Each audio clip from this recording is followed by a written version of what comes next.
और मेरी बीवी उस रूम में बीच में लेटी, अगल बगल 2 लड़के।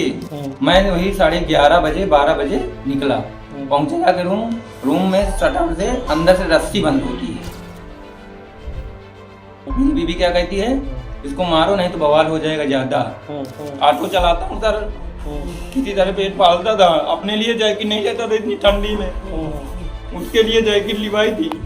3 साल का लव अफेयर, 4 महीने पहले लव मैरिज और फिर 2 लड़कों के साथ बेवफाई। रो रो कर अपनी दास्तान सुना रहा पुलिस के सामने खड़ा ये शख्स सचिन सिंह है, जो अपनी दास्तान सुनाते हुए कह रहा है कि 4 माह पहले मैंने लव मैरिज की थी, लेकिन मेरी पत्नी 2 लड़कों के साथ आपत्तिजनक स्थिति में थी और जब मैंने पकड़ा तो उसने कुछ ऐसा किया कि मैं आपा खो बैठा और फिर मैंने उसकी हत्या कर दी। नमस्कार, मेरा नाम शिवम द्विवेदी और आप देख रहे हैं IBC 24 यूपी UK। पूरा मामला उत्तर प्रदेश के कानपुर का है, जहां एक शख्स अचानक महाराजपुर थाने पहुंचता है और कहता है कि मुझे गिरफ्तार कर लो, मैंने अपनी पत्नी की हत्या कर दी है। वो शख्स अपनी पहचान सचिन सिंह के रूप में बताता है और उसने कहा कि मैंने अपनी पत्नी को जान से मार दिया है। मैं इसके पहले भाग गया था, लेकिन फिर 2-3 घंटे बैठने के बाद मुझे लगा कि मेरे घर वालों ने भी हमें धुतकार दिया है, उसके घर वालों ने भी उसे निकाल दिया है, तो फिर मैं अब सीधा थाने पहुंचा हूं और मैंने खुद को पेश करके सरेंडर कर दिया है। दरअसल 4 महीने पहले सचिन और श्वेता की लव मैरिज हुई थी।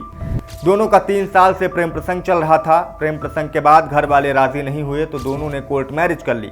दोनों के घर वालों ने दोनों को निकाल दिया।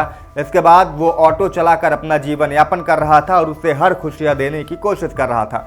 दोनों अलग से एक कमरा लेकर रह रहे थे, लेकिन इसी बीच उसे शक हुआ कि उसकी पत्नी का अफेयर 2 लड़कों के साथ चल रहा है, जो उसी के रूम के सामने रहते हैं। उसने अपने शक को हकीकत में बदलने के लिए, उसकी सच्चाई जानने के लिए एक दिन एक चाल चली। उसने कहा कि मैंने शुक्रवार को अपनी पत्नी को फ़ोन कर कहा कि मैं अपने दोस्तों के साथ पार्टी में जा रहा हूं और मैं आज भी वापस नहीं आऊँगा। और इसके बाद वो रात में 12 बजे अचानक घर लौट आता है। घर लौटकर उसने देखा कि कुंडी खुली हुई थी, अंदर से सिर्फ एक रस्सी लगाकर उसे बांधा गया था। उसे खोलकर जब वो कमरे में दाखिल होता है तो वहाँ वो जो देखता है, उसके बाद वो हैरान रह जाता है। उसके पैरों तले ज़मीन खिसक जाती है। उसने बताया कि मैंने जिसके लिए अपने घर परिवार को छोड़ दिया, मैंने जिसके लिए सारी खुशियाँ दांव पर लगा दी, वो 2 लड़कों के साथ आपत्तिजनक हालत में बिस्तर पर लेटी हुई थी। जब मैंने मोबाइल से वीडियो बनाना शुरू किया तो उन लड़कों ने और मेरी पत्नी ने मेरे साथ मारपीट की। मेरी बीवी ने यहाँ तक कह दिया कि इसको मार दो, नहीं तो बात बहुत ज़्यादा बढ़ जाएगी। इसके बाद मैंने उससे कहा कि ये सब तू क्या कह रही है, मैं तुझसे प्यार करता हूँ, तूने मुझसे शादी की है, कम से कम तू तो ऐसा मत कह।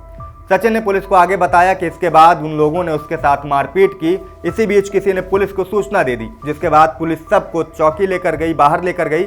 इसके बाद पुलिसकर्मियों ने उसे समझाया कि अब तुम मारपीट मत करना, शांति से रहना। सचिन ने पुलिस को आगे बताया कि उसने कहा कि मैं बिल्कुल कोई भी झगड़ा नहीं करूंगा, आप चाहें तो मेरी पत्नी को अंदर छोड़ दीजिए, मैं दुकान के बाहर ही बैठा रहूंगा। इसके बाद उन दोनों युवकों को पुलिस चौकी लेकर गए और उन्हें छोड़ दिया गया। तो उसने बताया कि जब मैं घर पहुंचा, मैंने अपनी पत्नी को समझाने की कोशिश की तो उसकी पत्नी श्वेता, जिससे उसने लव मैरिज की थी 4 माह पहले, उसने साफ कह दिया कि अगर तुम उन 2 लड़कों को फंसाने की कोशिश करोगे तो मैं तुम्हें फंसा दूंगी, चाहे तुम मेरी जान ले लो, चाहे मेरी हत्या कर दो। सचिन कहता है कि इसके बाद मैं आपा खो बैठा। मैंने उसे पहले समझाने की बहुत कोशिश की, लेकिन जब वो नहीं मानी तो फिर मैंने उसका गला दबा दिया और उसकी जान चली गई। मैं चला गया था दोस्तों के साथ पार्टी करने, मैंने उससे फोन करके कह दिया कि मैं नहीं आऊंगा। मुझे शंका पहले से ही थी। मैंने कहा मैं आज रात में नहीं आऊंगा, तो उसने बोला ठीक है, मैं आज दिन में नहीं सोई हूँ, मैं आज जल्दी सो जाऊंगी। मुझे शंका, मैंने कहा रात में ही जाता हूँ मैं वही 11:30 बजे 12 बजे निकला, पहुंचे जाके रूम में शटर से अंदर से रस्सी बंद होती है, उसका शटर खराब है तो रस्सी बंद होती है सर। तो मैंने रस्सी हाथ डाल के खोल लिए। कमरे में उस रूम का लड़का मेरे कमरे में बैठा था और मेरी बीवी उस रूम में बीच में लेटी, अगल बगल 2 लड़के। मैंने जैसे ही फोन मिलाया तो निकाला वीडियो बनाने के लिए, तो मुझे धक्का मार दिया, तो उतनी ही समय वीडियो नहीं बना, बाकी मैंने बाद में कमरे में वीडियो बना लिया पूरा। तो मुझे जबरदस्ती पकड़े, मारे, 1-2 ऊंचा मारे। मैंने कहा ठीक है, मैं कुछ नहीं करूंगा, बाकी बात की बात कर लेते हैं। तो बोला ठीक है, समझ जाओगे तो ठीक रहेगा ज्यादा। मेरी बीवी क्या कहती है, इसको मारो नहीं तो बवाल हो जाएगा ज्यादा। मैंने कहा यार तू तो इच्छा न कर, मैं तेरे लिए घर परिवार सब छोड़ दिया, ऑटो चलाता हूँ सर, किसी तरह पेट पालता था, अपने लिए जैकेट नहीं लेता था इतनी ठंडी में, उसके लिए जैकेट लिवाई थी। इसके बाद अब वहां पर क्या कर रही है कि उनको तो मैं छुटवा लूंगी, लेकिन तुझको मैं फंसाऊंगी अब सुबह। अगर तू चाहता है तो यहीं पर मार मुझको, चाहे जो कर डाल, लेकिन मैं अगर तू उनको फंसाएगा तो मैं तुझको फंसाऊंगी, लेकिन उनके साथ मैं रहूंगी जाके। तो सचिन कह रहा है कि मैंने उसकी हत्या करने के बाद मैं घबरा गया, मैं वहां से भाग गया। मैं 2-3 घंटे तक घंटा घर के पास बैठा रहा, लेकिन फिर मुझे ध्यान आया कि उसे और मुझे दोनों के घर वालों ने दोनों को निकाल दिया था। ऐसे में मेरे अलावा उसका कोई है ही नहीं। वो ये भी कहता है कि मैं उसे इतना प्यार करता था कि मैं ठंडी में, भरी ठंडी में अपने लिए जैकेट नहीं लाया। मैं ऑटो चलाता था ठंड में, लेकिन उसके लिए मैं जैकेट लेकर आता था, उसकी हर खुशी का ख्याल रखता था, और उसने मुझे इस तरीके से धोखा दिया, और इसलिए मैंने खुद को पेश कर दिया और सरेंडर कर रहा हूँ। आपको बता दें, इसके बाद पुलिस के भी हाथ पांव फूल गए। पुलिस ने उसको लेकर जब घटना स्थल पर पहुंची तो बिस्तर पर युवती का शव पड़ा हुआ था, जिसके बाद उसे पोस्टमार्टम के लिए भिजवा दिया गया है। पुलिस का कहना है कि इस पूरे मामले की जाँच की जा रही है और परिजनों को भी सूचित कर दिया गया है। देखिए, रूमा स्थित ये हाईटेक सिटी का एरिया है।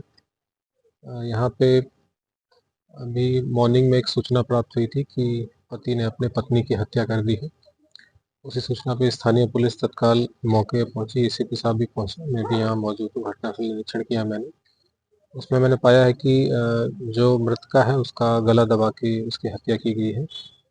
जानकारी की गई तो ये मालूम चला कि जो इसका पति, जिसका नाम सचिन राजपूत है, सचिन भदौरिया है, इसके द्वारा अपनी पत्नी पे ये शक था कि किसी और लड़कों के साथ उसके संबंध है। उसी शक के चलते उसने अपनी पत्नी की हत्या कर दी है। मौके पे फॉरेंसिक टीम भी हमारे साथ मौजूद है। साक्ष्य संकलन की कार्रवाई की जा रही है। इसमें जो इनके परिजन को सूचित कर दिया गया है मृतका के, और उनके द्वारा जो भी तहरीर मिलेगी उस पर एफआईआर पंजीकृत करके आगे की विधिक कार्रवाई अमल में लाई जाएगी। साथ ही जो डेड बॉडी है इसका पोस्टमार्टम हेतु हम इसको मॉर्चरी भेज रहे हैं। इस खबर में अभी के लिए इतना ही। इस पूरे मामले पर आप क्या सोचते हैं, कमेंट करके अपनी राय हमें जरूर दीजिएगा। आपको क्या लगता है कि ऐसे बढ़ रहे मामलों के पीछे आखिर वजह क्या है? क्योंकि 3 साल का प्रेम प्रसंग था, 4 महीने पहले कोर्ट मैरिज की थी दोनों ने घर वालों के बिना मर्जी के। उसके बाद 2 लड़कों के साथ लड़की का अफेयर होता है, और जो लड़का उससे प्यार करता था वही उस लड़की की हत्या कर देता है। पूरे मामले पर अपनी राय हमें कमेंट बॉक्स में जरूर बताइएगा। मेरा नाम शिवम है। उत्तर प्रदेश और उत्तराखंड की तमाम खबरों के लिए देखते रहें IBC 24 UP UK।